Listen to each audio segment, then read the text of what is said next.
La nuit dernière, mon oncle m'a confié 500 $ à donner à un de ses amis à la mosquée. Il a dû s'absenter, mais il devait lui donner cet argent pour aujourd'hui. Donc j'ai prévu de le rencontrer à la prière de l'Asr. Ça convenait parfaitement puisque j'avais prévu de rendre visite à un ami qui vit près de la mosquée. Et par la même occasion, j'assisterai à la prière en commun.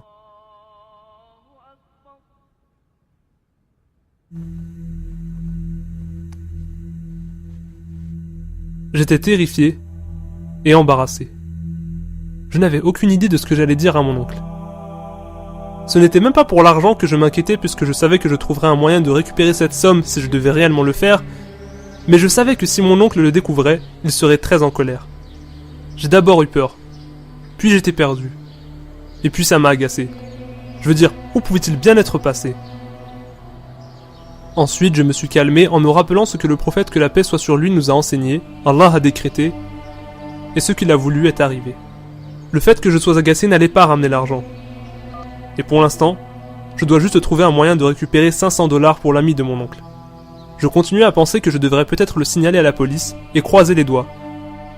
Donc j'ai décidé de me rendre au commissariat en bus.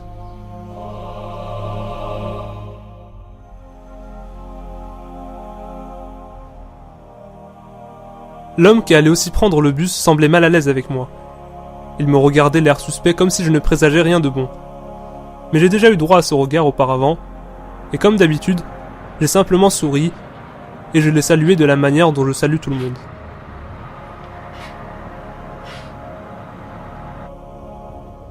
Il continuait à me fixer avec ce même regard. Et je n'arrivais pas à comprendre pourquoi, comme si je transportais une bombe ou je ne sais trop quoi. J'ai remarqué qu'il ne cessait de regarder mon sac. Donc j'ai voulu le rassurer. Il sortit un sac de dattes et je lui ai demandé s'il en voulait. Il m'a souri et m'a dit je n'en ai jamais mangé. En plaisantant, je lui ai dit de prendre le risque, je vous promets que ce n'est pas empoisonné.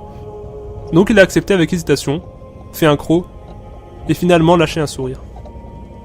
L'homme m'a demandé si je le connaissais vu la façon dont je l'ai chaleureusement salué.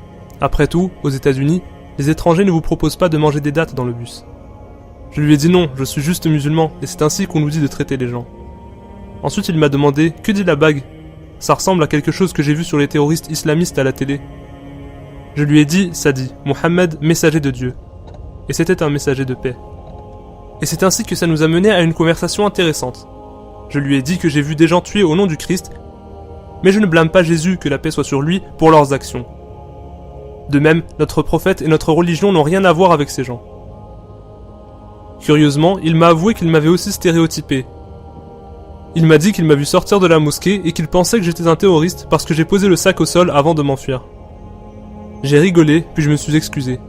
Je lui ai ensuite expliqué que j'étais distrait parce que je venais de perdre 500 $ et j'essayais de les retrouver avant que quelqu'un ne les prenne. Honnêtement, je n'étais pas surpris de l'image qu'il avait de moi. Soyons réalistes, les médias contribuent à créer cette fausse image des musulmans.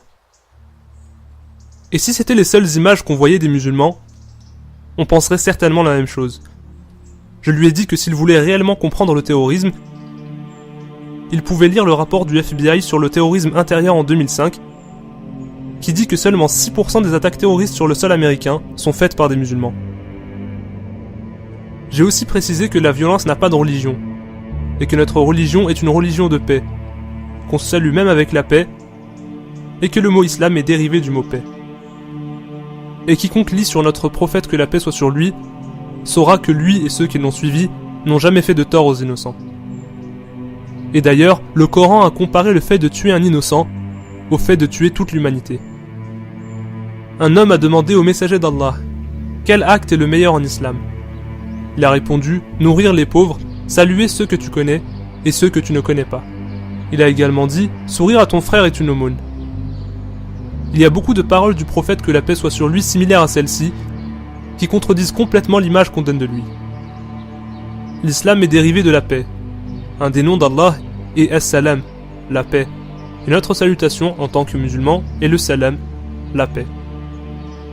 Soudainement, il m'a tapé sur le dos et m'a dit que dans le bus, il s'est rendu compte que l'argent m'appartenait. Il a avoué qu'il ne comptait pas me le rendre au début. Mais quand je lui ai souri de la manière dont je l'ai fait, quand je l'ai salué, quand je lui ai offert des dattes et quand je lui ai parlé, tout ce qu'il pensait des musulmans a doucement commencé à disparaître. Et il s'est senti obligé de me rendre l'argent. Je l'ai donc remercié pour ça, et il m'a dit que c'était plutôt lui qui devait me remercier pour lui avoir donné une leçon importante.